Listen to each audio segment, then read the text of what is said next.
Brian Schnee, we are back in the studio tonight. It is Thursday, November 30th, going in depth tonight on the Olympics 2034 and its potential here for Salt Lake City. And also, in just a moment, Amanda Gilbert will join us with a very unique story here in Utah. I'd say it's a Utah-esque story. It fits exactly what we've been doing here. But as we go in depth tonight, you can always get in touch with us.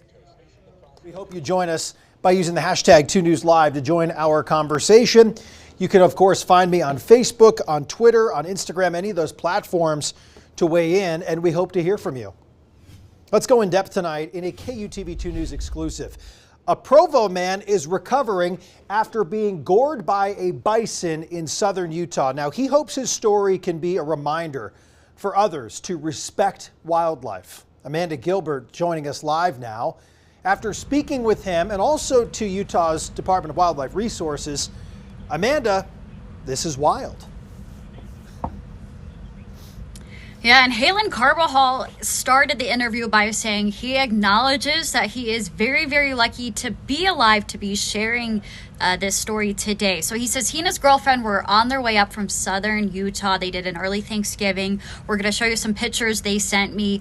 They said they saw some domestic bison along the side of the road. So they pulled over, and Halen acknowledges that what he did was not right. He says he got way, way too close to one of the bison, as you'll see in the pictures. He ended up being life flighted to Utah Valley Hospital. He is home now. He's got about 6 to 10 weeks of recovery.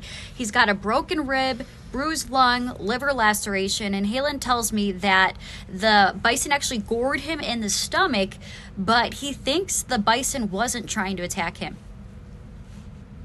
I don't think he was really attacking me. I think he was just curious, because he didn't go after me after that. He just kind of I think as if I was any other object, he was just trying to flip me around and figure me out, you know?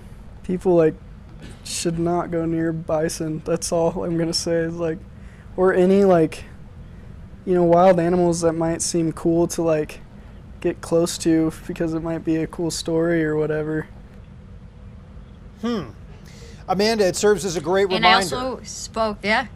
It serves as a great reminder, I think. It is a great reminder. Oh, that's okay. I just wanted to bring up real quick, the Division of Wildlife Resources says that's a great reminder, and they shared a tip. They said if a bison stops what they're doing and looks at you, it probably means that you are too close. So they said, just please keep your distance. And another interesting fact, DWR said that bison weigh around 2,000 pounds, so it just shows how big they are, Brian.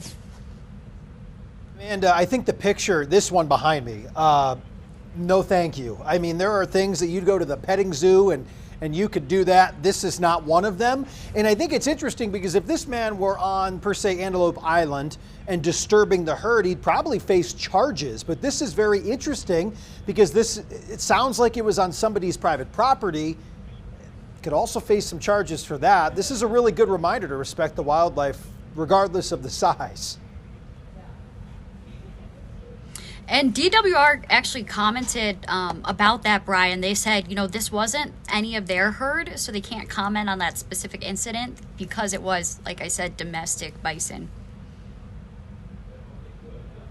Amanda Gilbert on this one for us. As always, thank you, Amanda, for joining us on 2 News Live. Remember back in September, a man survived a grizzly bear attack. This didn't happen in Utah, but Rudy Norlander was attacked by a bear in Montana while helping a father and son track a deer. Rudy was then flown to the University of Utah, where he had to have surgery for reconstruction of his jaw. While in the hospital, he used a whiteboard to write out messages and communicate. Amanda also spoke with Rudy's daughter, Kaylin Davis, during the recovery. No matter how much something knocks you down, you can always get up and fight. His goal is to be the fastest throat bear attack recovery ever.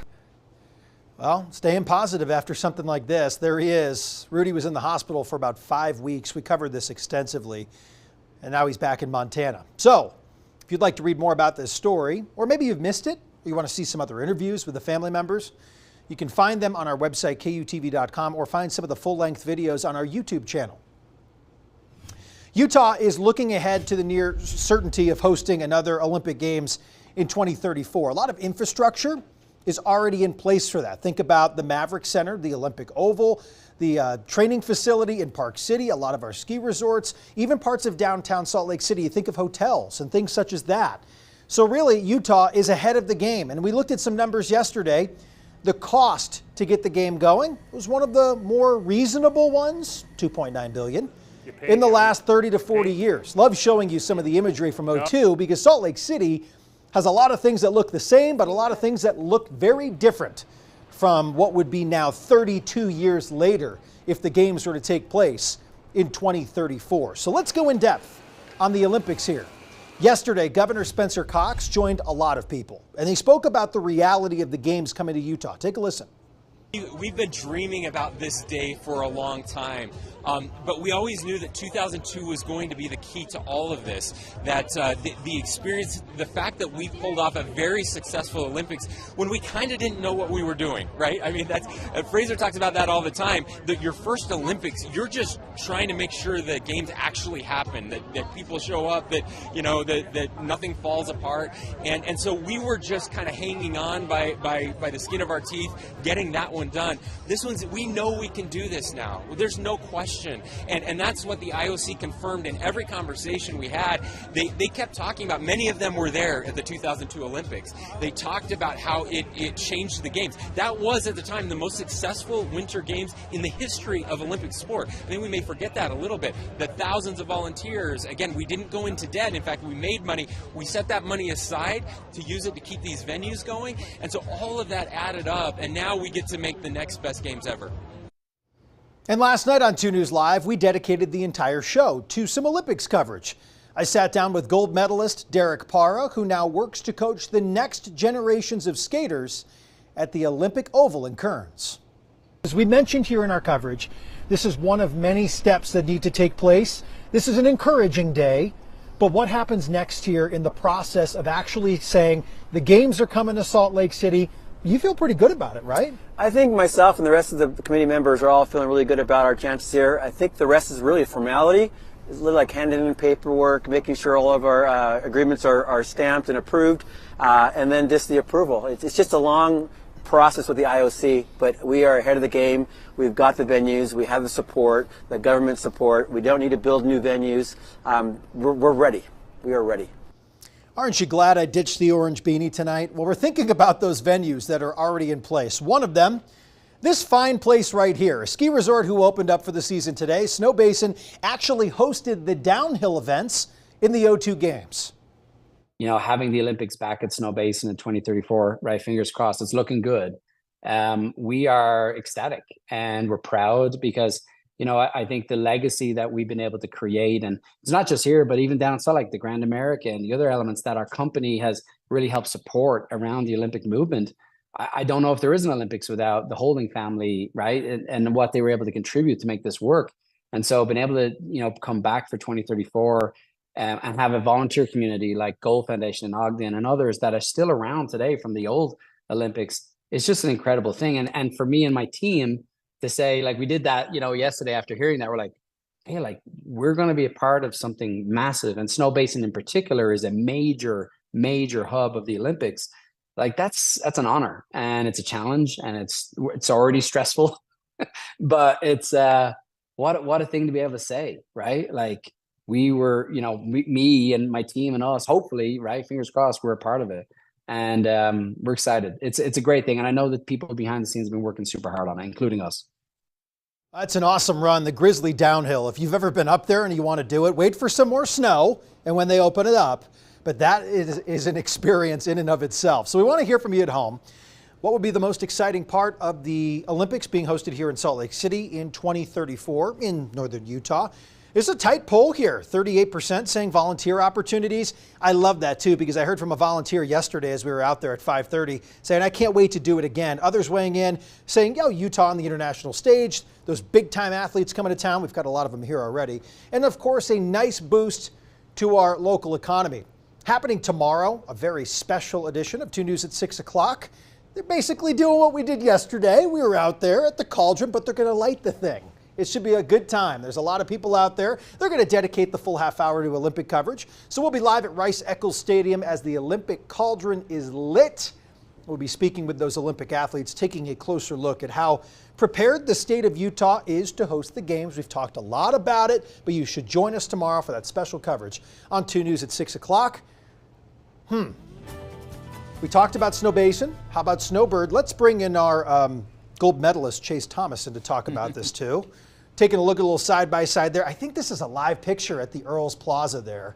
Yeah, it's Snowbasin. Very different than we were day. seeing the tents that were out there for last night.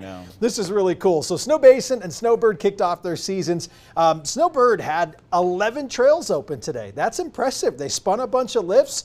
They had people up at Hidden Peak, Chase, that were, I mean, they were top to bottom just like Snowbird. So really, really cool. Nice to have you here for 2 News Live compared to me, standing out there yesterday and not only just being cold, but breathing in the garbage as of late. Yeah, we're telling folks don't be outdoors if you don't have to, because of course the air quality is bad. But the good news, we have a storm moving in.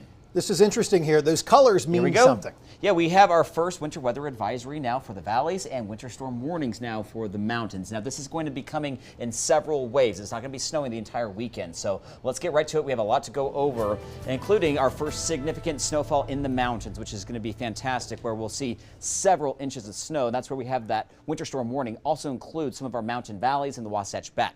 Winter weather advisories are out for some accumulation here along the Wasatch Front. I think the highest totals for the valleys will likely be north of Salt Lake City. We also have winter weather advisories for the mountains of central Utah and for portions of the Uintas.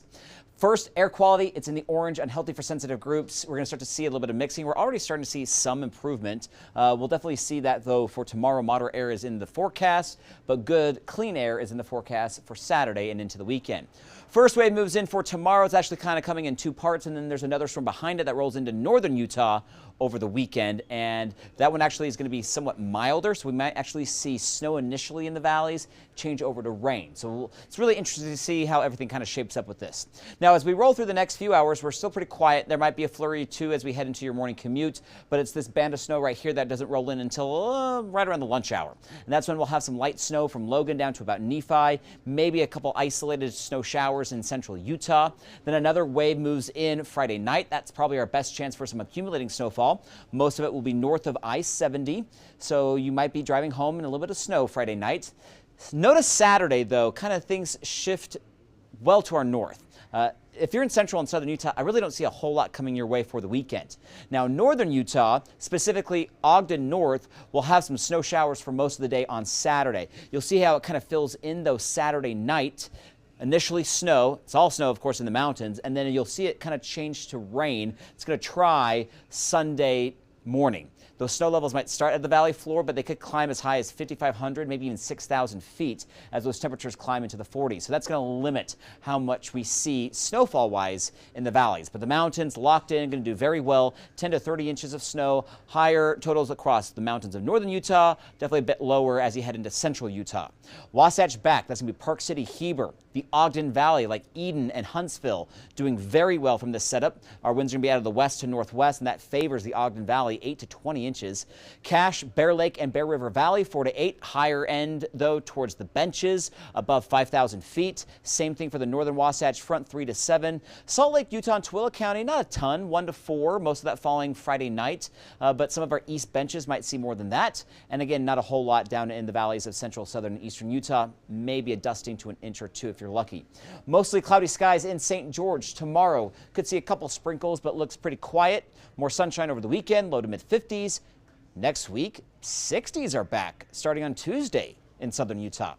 Salt Lake, 39 tomorrow, 40 on Saturday, 44 on Sunday. That's that milder air that I mentioned that'll be rolling in. And then right now, most of next week looks pretty quiet. We're going to have some clouds on Monday, upper 40s, Tuesday, Wednesday, Thursday.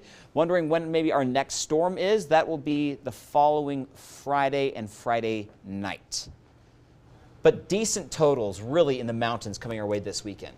903. 903. I'm going to cheer it up. I'm going to push. I'm going to do what we did last year. We're like, no, we won't get close to the record. We want to cheer for, then we got another new over 600 inches. Okay. That's my goal. An average for somewhere like Alta's typically 550. What? Okay. Yeah, 550. So we could hope for another above average. That's what I'm hoping for. this year. Hopefully, fingers crossed. Okay. Are you Yeah, but that 903 is not going to happen, Brian Schnee. So important to note, though, the Yep. fresh stuff's coming, but it's going to be a headache if you're going to try to travel and get the goods this weekend. Yeah, especially up the Cottonwood Canyons. You know, Parleys might be tricky at times, but there'll be a few breaks on Saturday. It's going to be like Logan Canyon, where it's going to be snowing Ooh, probably the yeah. entire time. Sardine Canyon could be a little bit tricky in some spots, and even some of our valleys, I-15 as you head towards Ogden and Tremonton, could be a little dicey. Don't become a sardine on the roads. There you go. Yep. The amount of times we take the You heard it UDOT here. camera in Sardine Canyon during a snowstorm. It's always snowing. Thanks for watching 2 News Live. Thank you for being with us again. We are back outside likely tomorrow, I think. So we're going to bundle up. I'll change the beanie color. Okay. That's a promise. What color? Stay Black? tuned. Oh. For a Friday edition of 2 News Live. Have a good night.